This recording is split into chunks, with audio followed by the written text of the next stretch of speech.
Mark Gallner, Executive Director, Temple Israel, hoping this finds you and your family well and enjoying the first several weeks, maybe even month of 5786. It was great to see everyone here for the holidays.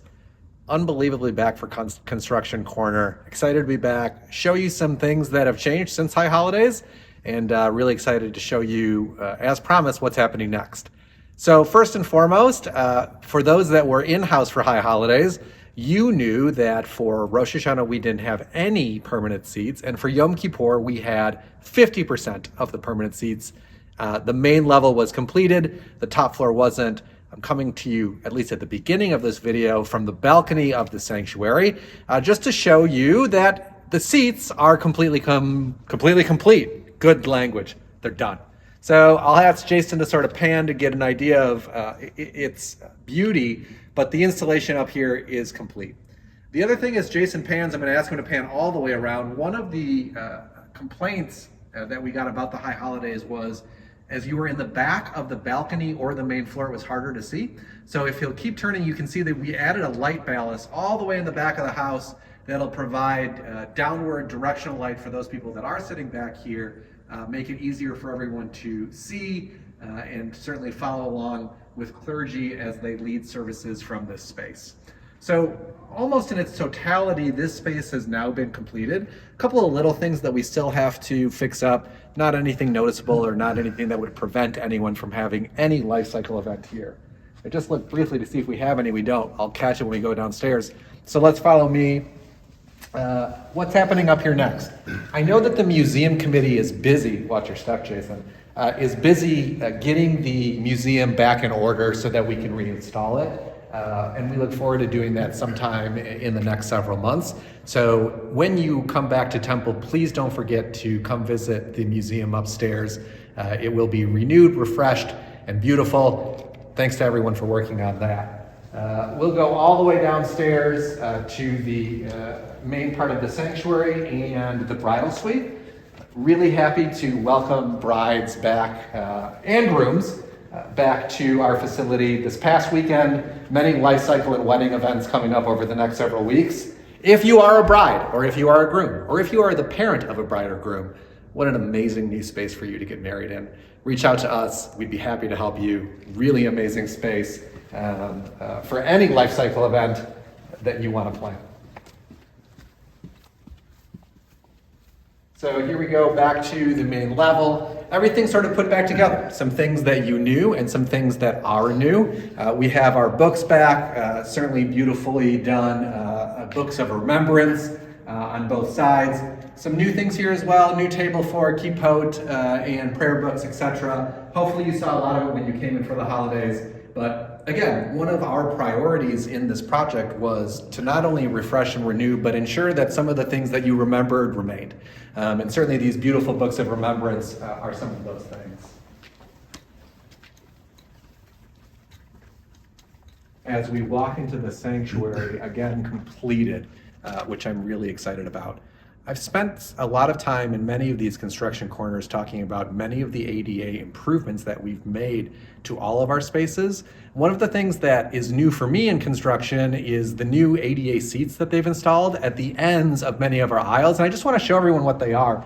So if you know someone who is in a wheelchair and you'd like to get them out of that wheelchair and into one of our permanent seats and move the wheelchair off to the side, I just want to show you, this is really cool. This is an ADA seat that actually opens up so that you can slide the person from their wheelchair into the seat. They're welcome to sit and sit comfortably, and then you can simply close this back up with a little button. And then there they are. So again, we really wanted to ensure that we make this space functional and comfortable for everyone who enters it. Just another nice little touch about ADA seating that I encourage you to take advantage of.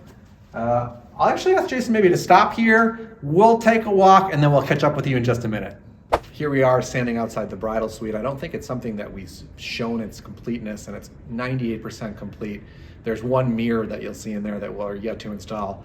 For those who are watching and know that they have a wedding coming up, it'll be installed by the end of the day today. So certainly in a week or 2 weeks for your wedding ceremony, you'll have a mirror in here. Come on in, a beautiful space.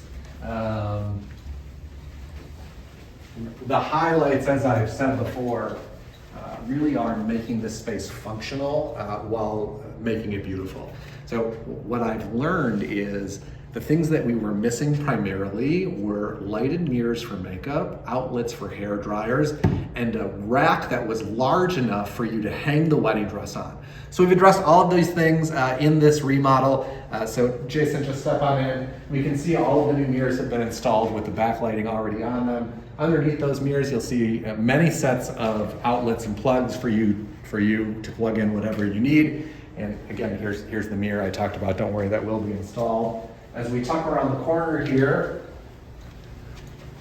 you will see a larger mirror also to be installed, and then the space for you to hang your wedding dress or anything else that's going on. Along with that, obviously, we've updated all of the furniture in here. We not only have comfortable places for you to sit, but enough space for 1, 2, 3, 4, 5, 6, 7, 8. 8 bridesmaids. I don't know if that's the limit that I just set, or it's the limit set by the number of stools, but we at least have room for 8. We're going to continue on to the chapel. Come on. So as I've mentioned again in several videos, we are now complete with part 1 of the Vision 26 project, which is the social hall, the sanctuary, the bathrooms, the bridal suite, this foyer, as well as everything that went on in the East Hall. So what's next? Next is new lighting for Shite. Shite ran on an antiquated system of lights, just like all of this space. So tying Shite into the new lighting system is going to be important. As I've mentioned before, no LED lights anywhere, including Shite. So getting it there to tie in with the rest of the system will be great for us. The other thing that I don't think I've shown because we were missing it, but I kept talking about it, and now it is here, are the blinds that cover the floor-to-ceiling windows. 2 sets of blinds. One of those blinds is blackout, which you'll see down now. The reason that we have the blackout shades down, and they will always be down, 1 is for security, and 2 is to protect this space. Natural light isn't great for furniture, isn't great for carpet, isn't great for a lot of things, so to keep these shades down during the daytime will do. There's a code for the back of the house, but you can see the buttons here, and if Jason looks at the one on the right, I will lift up the blackout shade. Slowly. There it goes. And you can see the window coming behind it.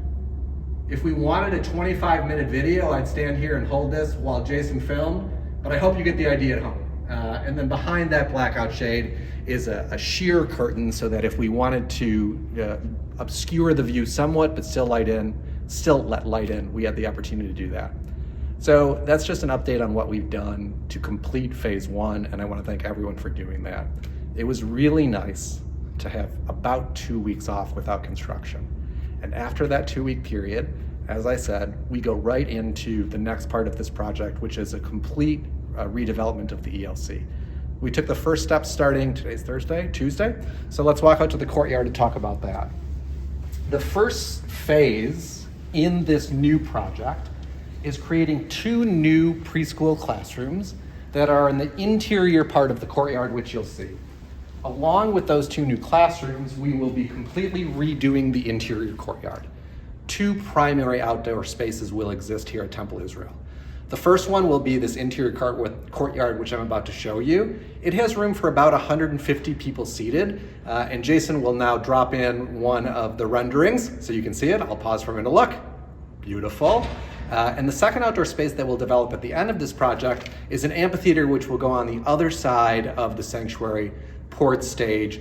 Obviously, that can be for hundreds of people, as it can go all the way out to basically where the woods start in the back. But let's take a look at what we got going on. As I mentioned before, when we took down the bricks for the floor-to-ceiling windows in the chapel, the bricks that are surrounding Temple are almost impossible to find. So preserving them is important, as we'll be reusing them as part of this project and perhaps even out in the yard. So what they started doing first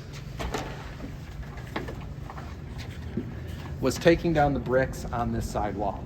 Again, the renderings will show that there are 2 classrooms that are going to protrude somewhat into this courtyard.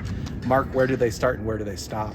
You can see the pink foam board that's on the windows there. The classrooms will actually come out from the hallway into the courtyard that direction, and they'll stop about where that tree, not the Japanese maple, but the larger tree is.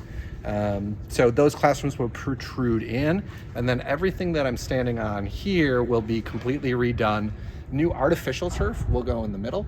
French drains to make sure that everything's drained appropriately, and it'll really be a beautiful space. Besides those things, one of the hindrances from doing great events out here was there was no power and there were no lights. So if you wanted to do any type of event in the evening, or if we wanted to do a large concert or even a medium concert, this wasn't a very good space for us to do it. So all of those things will be addressed in the first part of phase 2, which we are doing now, and should take, and don't quote me on this, somewhere between 6 and 8 months, which then we'll move on to different parts of the ELC. But as mentioned with the bricks, and we'll walk over here, each brick is being taken down individually to preserve the bricks for reuse. A risky operation, certainly takes a little bit longer than demolishing the wall, but you can see, thanks to Aztec, who's the company that's doing that, we started to create pallets of these bricks, and we will preserve and save as many of them as possible. Really cool still with the engraving from the brickmaker on the brick. I love that type of history stuff. So again, here we go. Another year, 5786, another construction project, and another opportunity for me to keep all of you up to date. Again, hope you and your family are well. Come by and visit us, see what we've done, see what we're doing, and if you have any questions, please feel free to write me directly. Be well. Bye.